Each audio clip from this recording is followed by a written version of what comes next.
Halo, kembali lagi di buku Sebuah Seni untuk Bersikap Bodoh Amat di bagian menentukan nilai yang baik dan buruk.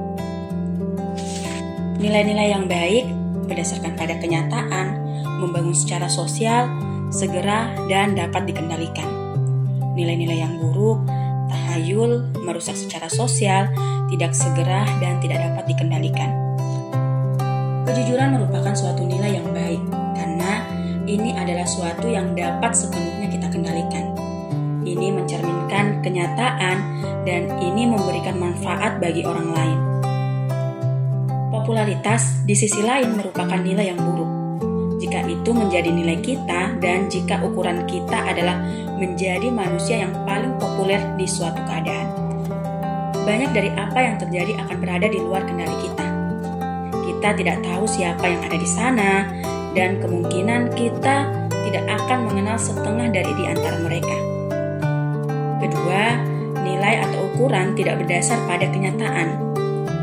Kita mungkin merasa terkenal atau tidak terkenal, namun di saat yang bersamaan pada kenyataannya, kita benar-benar tidak punya petunjuk apapun tentang apa yang dipikirkan orang lain terhadap kita. Beberapa contoh nilai yang baik: sehat, kejujuran, inovasi, peka membela diri sendiri, membela orang lain, penghargaan terhadap diri sendiri, rasa ingin tahu, kerendahan hati, dan kreativitas. Beberapa contoh nilai yang buruk: tidak sehat, dominasi melalui manipulasi atau kekerasan, senantiasa merasa senang, selalu ingin menjadi pusat perhatian, dan lain-lain. Kita akan mencermati bahwa nilai yang baik, sehat didapatkan secara internal. Sesuatu seperti kreativitas atau kerendahan hati dapat dialami saat ini juga. Kita hanya harus mengarahkan benak kita dengan suatu cara agar dapat mengalaminya. Nilai-nilai ini bersifat segera dan dapat dikendalikan serta menghubungkan kita dengan dunia melebihi apa yang bisa kita bayangkan. Nilai-nilai buruk biasanya bersandar pada peristiwa eksternal. Misalnya, terbang dengan pesawat jet pribadi, selalu ingin dinilai benar, selalu ingin menjadi pusat perhatian, dan lain-lain.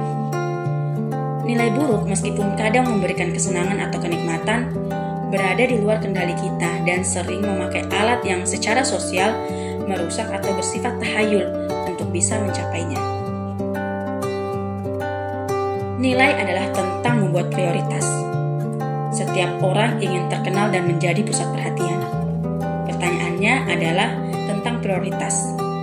Nilai apa yang kita prioritaskan di atas nilai lainnya, dan yang karenanya mempengaruhi pengambilan keputusan kita lebih dari nilai lainnya.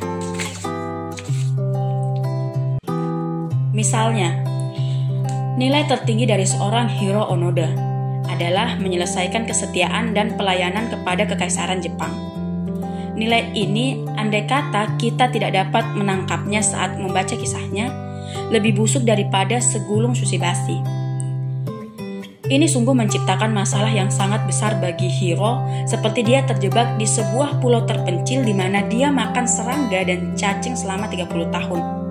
Oh, dan dia juga terpaksa membunuh penduduk tidak bersalah.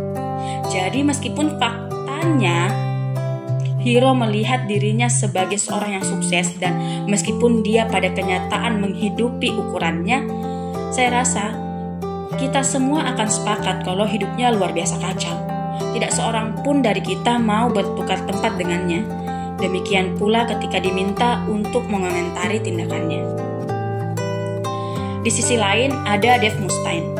Berhasil mencapai ketenaran dan nama besar, namun dia masih merasa sebagai sebuah kegagalan.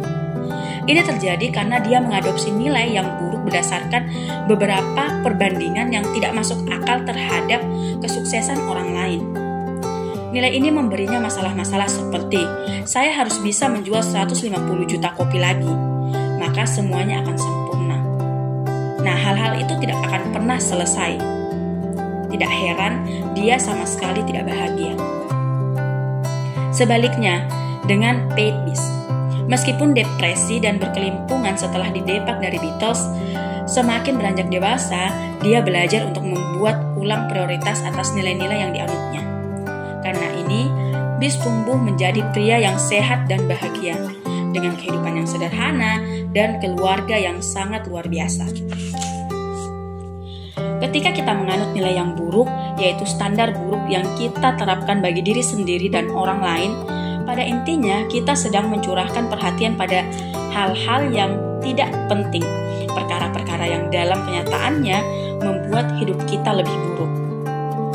Tetapi, jika kita memilih nilai yang lebih baik, kita mampu mengarahkan kepedulian kita terhadap hal-hal yang lebih baik, kepada hal-hal yang berarti, hal-hal yang meningkatkan kesejahteraan secara lahir, batin, dan memunculkan kebahagiaan, kenikmatan, dan kesuksesan sebagai efek sampingnya.